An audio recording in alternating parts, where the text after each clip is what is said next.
Okay, it's day 16, MOvember 2021, and tonight I'm just going to talk a little bit about the four trauma types. If you've experienced developmental trauma, then largely we will identify these different types of responses and habits and behaviors. So the common ones that you'll hear spoken about are fight, flight, freeze, and fawn. This is taken from spiritualselfhelp.org. You can get it online. I usually do read through Pete Walker's four trauma types. Which trauma type am I? I might do that again for this.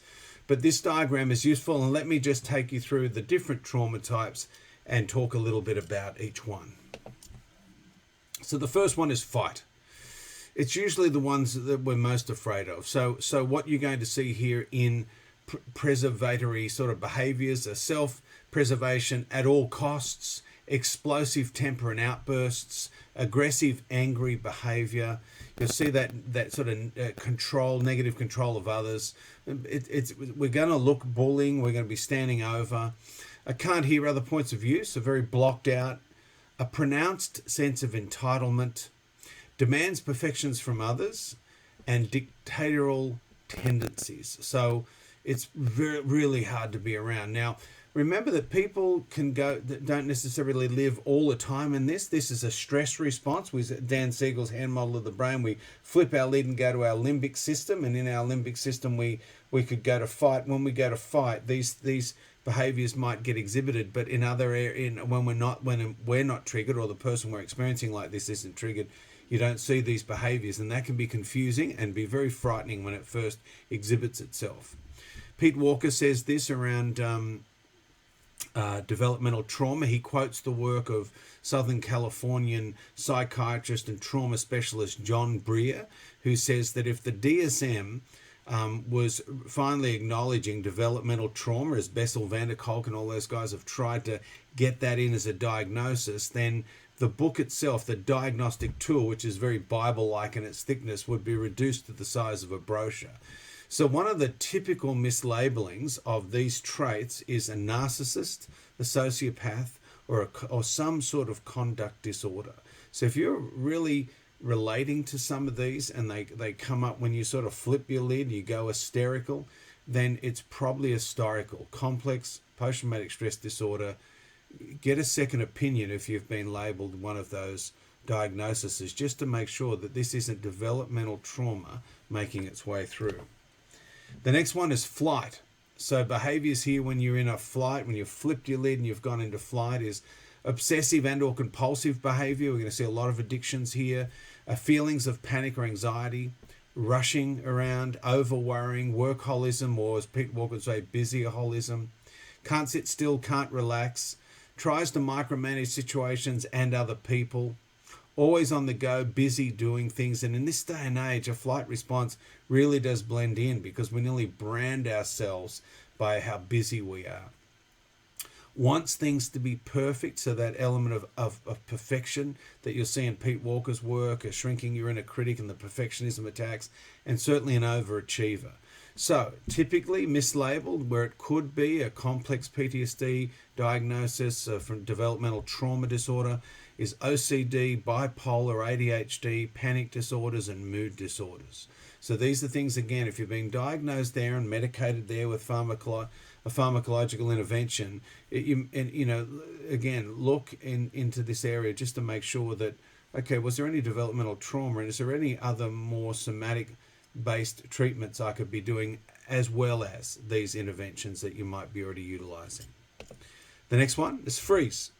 So the traits that you're going to see here are spacing out, feeling unreal, hibernating, isolating the self from the outside world, couch potato, disassociates when it comes to relationships and life, brain fog, difficulties making decisions, acting on decisions, achievement phobic, wants to hide from the world, feels dead or lifeless. So these can be typically mislabeled as a chronic depression, schizophrenia, ADD, or DID. So again, these responses, the airiness to it, the dissociative traits here are strong. And as it'll say at the end, We can bounce between a couple of these. Pete Walker talks about marrying a couple of these together. So you might have a fight freeze. So if the fighting doesn't work, we freeze, or a flight freeze, or a fawn freeze. So you can hybrid these. So that's freeze. The next one is fawn. Now, fight, flight, and freeze, most people are aware of. Fawn has become a really helpful sort of explanation for what it's like to be in a family system that's sort of toxic and abusive and have to stay there and learn to respond. That fighting, you just get beaten. Flighting, you can't get away because you're little. Freezing, you can get, again, beaten or abused. And so we learn to fawn, to hide in plain sight. So people pleasing, which I've already done. I think my first video was on people pleasing as a response by Pia Melody. Scared to say what we really think. So in other words, Pia Melody's, I know my reality, but shame's going to stop me. I'm frightened to say it. Flatters others to avoid conflict. Angel of mercy, over caring, a sucker, naive, we get taken advantage of, can't stand up for ourselves, can't act in our own best interest, don't say no. Easily exploited by others, hugely concerned with social standing and acceptance and about fitting in, because the idea if we don't, as a fawn response, it's annihilation, it's death. And we become a yes man or woman. We just avoid conflict at all costs. So typically mislabeled as a codependent or victim. And it's a really, we're like a potty calf stuck in a mud hole here. This stuff can lead to love addictions as well. It becomes very unattractive when we flip our lid and go into this, and very prone to being abused or bullied by a fight type. So these four can be hybrided, and it's one of the messages they give at the bottom of their banner, that most people have one or two dominant stress responses that they typically fall back into as a main mode of reacting to stressful triggers and situation or perceived threat. And so this is just, bringing this together, a little bit of information about it. If anything there is sort of lifted off the page, please speak to a trauma-focused counselor, psychiatrist, or psychologist.